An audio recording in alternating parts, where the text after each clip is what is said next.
Hi, it's Chris with Implied Music. Still very busy on this movie that I'm working on, so I'm bringing older videos forward, things that I think will be useful. And today I want to examine a very important question.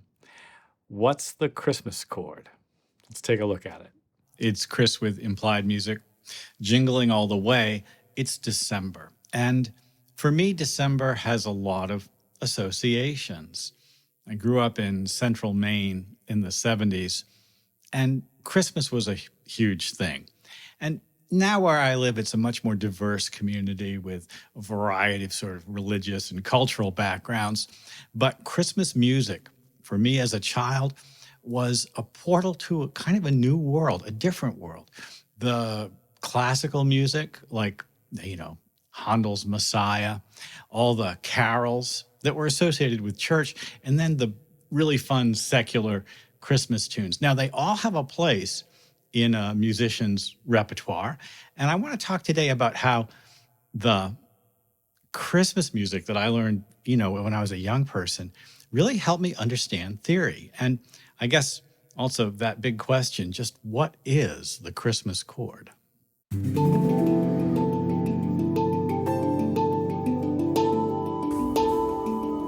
Well, I'm not going to keep you in suspense. If I was in the key of C, the Christmas chord would be the 4 minor 6 chord. I'm going to resolve to C. Here we go.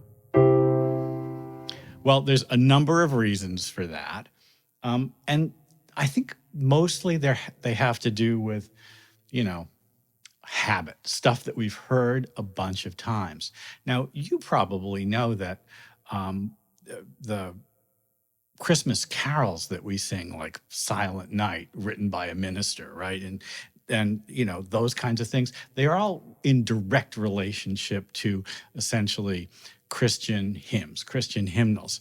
And as a result, they make an excellent study for basic functional harmony.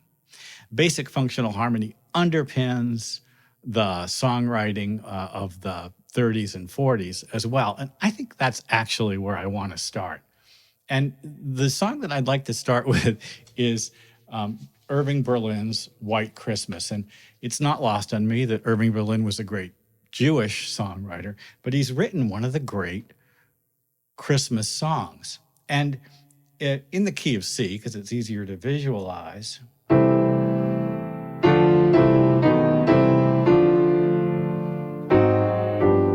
we're really just going between the 1 chord C and the 5 chord G7. And now we're at the 4 chord, 5, 7 to 1. So we really haven't gotten terribly far away. This would all feel very comfortable to sort of church-going singers and stuff, right? And going on, the 1 chord becomes dominant. In other words, C became C7. C7 is the 5 of F. And then the F chord turns into the Christmas chord, F minor 6. And you can correct me if I'm wrong. In fact, I would love to hear an earlier example of a Christmas song that uses the 4 minor 6 chord.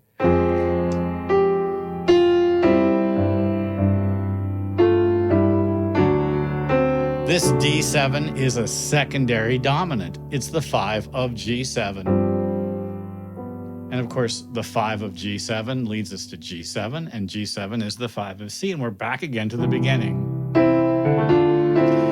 Neighbor chord, B up to C. I love that moment. And then another neighbor chord, A flat 7 up to G. Now, this may be my own arrangement. I'm not exactly sure if that's the way it is in Mr. Berlin's original music. Back to the 4 chord.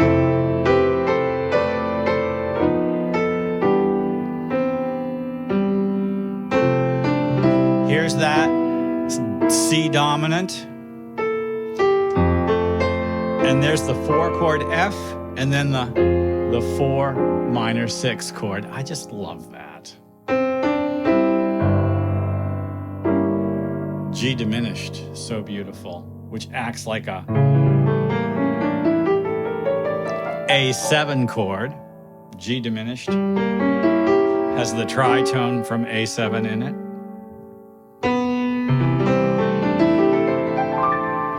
Well, that 4 minor 6 chord is a crucial chord in a lot of contemporary songwriting too, isn't it? Like you can't play Creep without using it.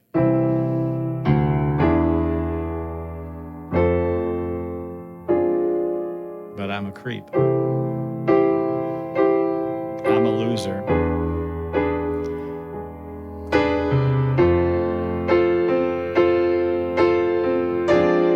It's also in Olivia Rodrigo's Vampire, and there's a Billie Eilish song from last year that uses it as well.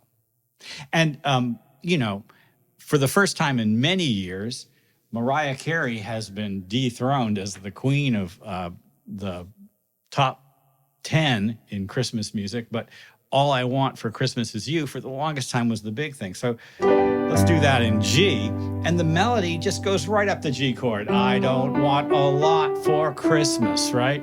There's just one thing that I need, and it goes to C, and you know what happens next. Underneath the Christmas tree. That's the 4 minor 6 chord. In other words, we went G, C, C minor 6, back to G. The Christmas chord is 4 minor 6. But of course, it's not the only way to skin the Christmas cat. God, that's a horrible expression, isn't it? I love I guess I would just call them secular Christmas tunes. And, you know, my girlfriend's favorite Christmas song is I Want a Hippopotamus for Christmas, which really, that takes us back. But a tune like Santa Claus is Coming to Town and has a real kind of rock and roll vibe. It kind of goes C, C7, F, and then F minor. Well, there's that 4 minor chord again. But I love this bass line. Right? There's the C7, F, F minor. And then just like a good jazz tune from the 30s, which is basically what this is, 1, 6, 2, 5, 1. So much fun, right? And in Santa Claus is Coming to Town, the bridge goes to the 4 chord, just like any good Beatles tune. But it doesn't go directly to the 4 chord. In fact, what happens is so cool. There, I just finished. I'm in C. Now it's time to go to F. That's the 4 chord, and it's a whole new key level. So like a jazz tune, we're going to play 2, 5, 1 to F. 2, 5, 1. G minor 7, C7, F. And the melody on top is, you know, so much fun. It's a little creepy. He sees you when you're sleeping. And then another kind of secondary dominant trip. We're going to go to G, so A minor 7.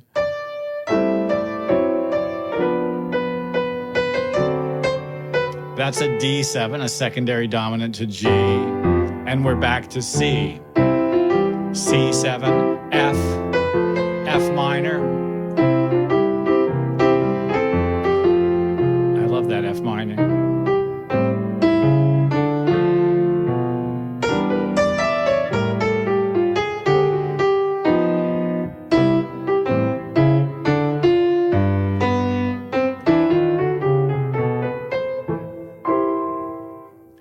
Now, I couldn't finish, and we just have to, I always like to take it one step further without interjecting my favorite sort of holiday drop it in piece of music, which feels to me almost medieval. It's ancient sounding, right? And it's Carol of the Bells.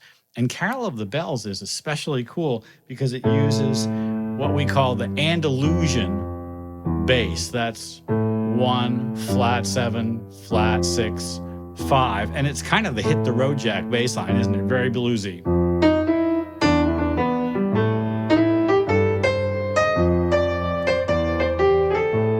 But it uses this beautiful melody on top, kind of chimey. And then in thirds.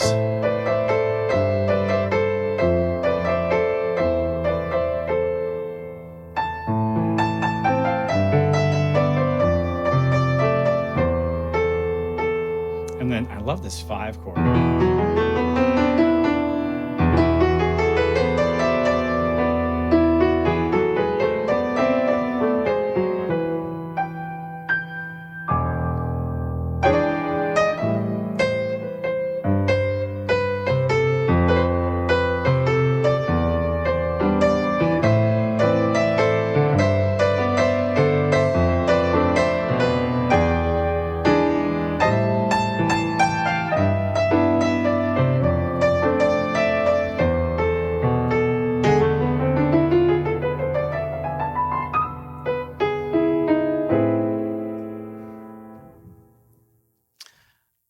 Go out and sing in the Messiah. You don't have to be Christian to do it.